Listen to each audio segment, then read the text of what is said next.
Hello, BTers. So, mindset. What we went over on Saturday, so this is the video for that, and your homework will be prescribed in this video.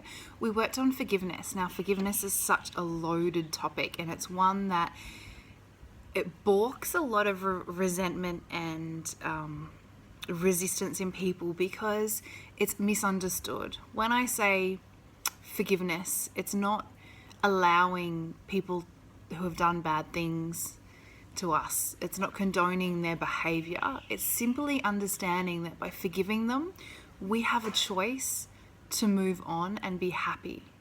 If we don't forgive them, we're constantly carrying around the burden and the pain and the suffering that they caused us, whether it's a year ago, 6 months ago, 10 years ago, 20 years ago. We're carrying it and they're free, yet because of our inability to let go, we're continually holding this. So forgiveness is about forgiving so you have the life that you deserve. You can be free. You can be happy. And forgiveness is not, when you start this exercise, it's a Hawaiian forgiveness technique and it's ancient.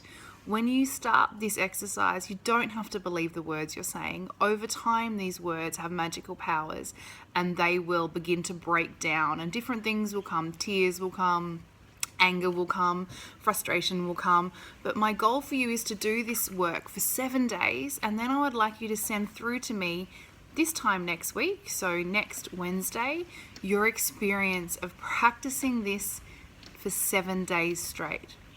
Now, I suggest you write a list of the top 5 people in your life that you wish to forgive right now.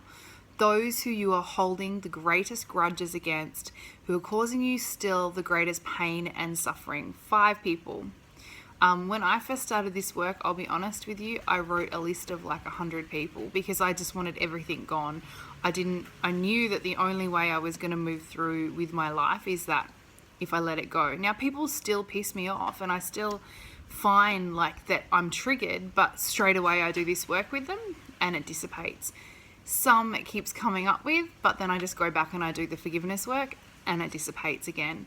Because what happens is if we don't forgive, those negative feelings that are in our body that are surround that situation or that person, they fester, they live energetically in our body. So if we don't facilitate them out with the combination of the cathartic, still can't say that word, with the combination of the cathartic work and the forgiveness work, well then they're going to then manifest. So if energy can't be released, if energy is like pushed down into a little ball and it's negative and it's yucky and it's toxic, if we can't release that, well it will fester, and it'll fester in 2 ways. One way into illnesses, bizarre conditions that sometimes can't even be figured out by doctors, pain, physical pain, or it will become a festering sea of anger that will just basically come up whenever you're triggered. You can be triggered by something small, but all of a sudden a sea of rage is just going to come out of you. It can be something simple as someone didn't put the dishcloth back and so rah,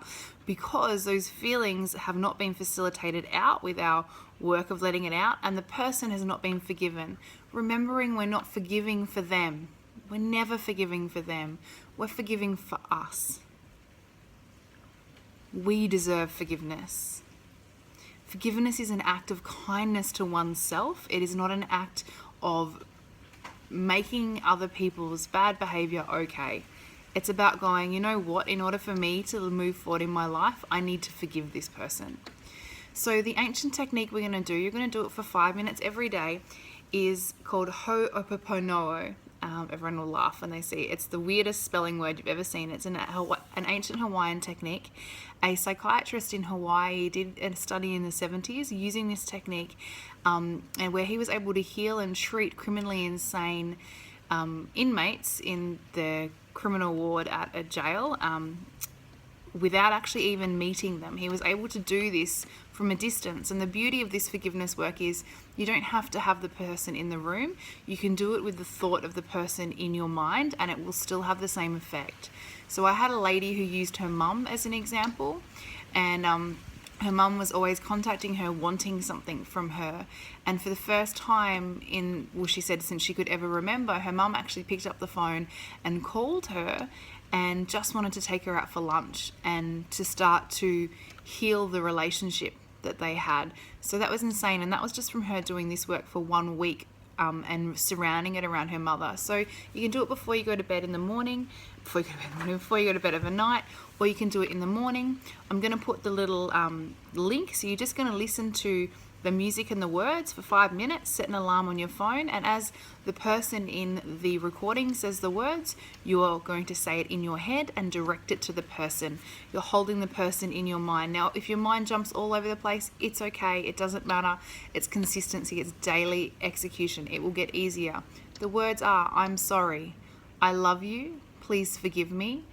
Thank you. Now, I like to look at this. When I did this work, I was struggling to say I'm sorry to the person who did the stuff to me, because I was like, well, why am I sorry to you? But I directed it to myself. So I'm sorry. I'm sorry that I chose to hold on to this for so long, because we have a choice. People can do bad things to us.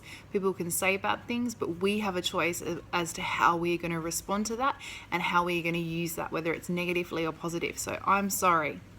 I love you. And I would say that definitely to the person, because I'm a big believer that I love all souls, I love all hearts, I love all people. I might not necessarily get along with their personalities and the role they're playing in my life, but as a soul, all babies are born innocent. Everyone has a good heart at the core of who they are. Their conditioning changes that. So I'm saying I love you to their heart, to their soul, to the kind little spark, no matter how small, that resides within them. So I love you. Please forgive me. And I then direct that to myself as well. Please forgive me. I forgive myself. Please forgive myself. Please forgive me for not letting this go sooner. Forgive me. Often the issue is never with the other person. It's with you not forgiving yourself for what the part you played in it. So forgive me. I'm sorry. I love you. Please forgive me. Thank you. And I always say thank you, because the way that we can move forward in life is if we express gratitude, if we understand that nothing happens to us, it happens for us. Every person in our life that is challenging, that causes us problems, I am so grateful for them. I am so thankful for them, because without them, I would not be where I am today. So the ones who try and tear us down are essentially the ones who lift us up. So that is the thank you. But again, we have to choose to whether we will learn from it. If you wallow in the pity of the drama, you will never move forward. So gratitude, thank you. Sorry, I love you, please forgive me. Thank you.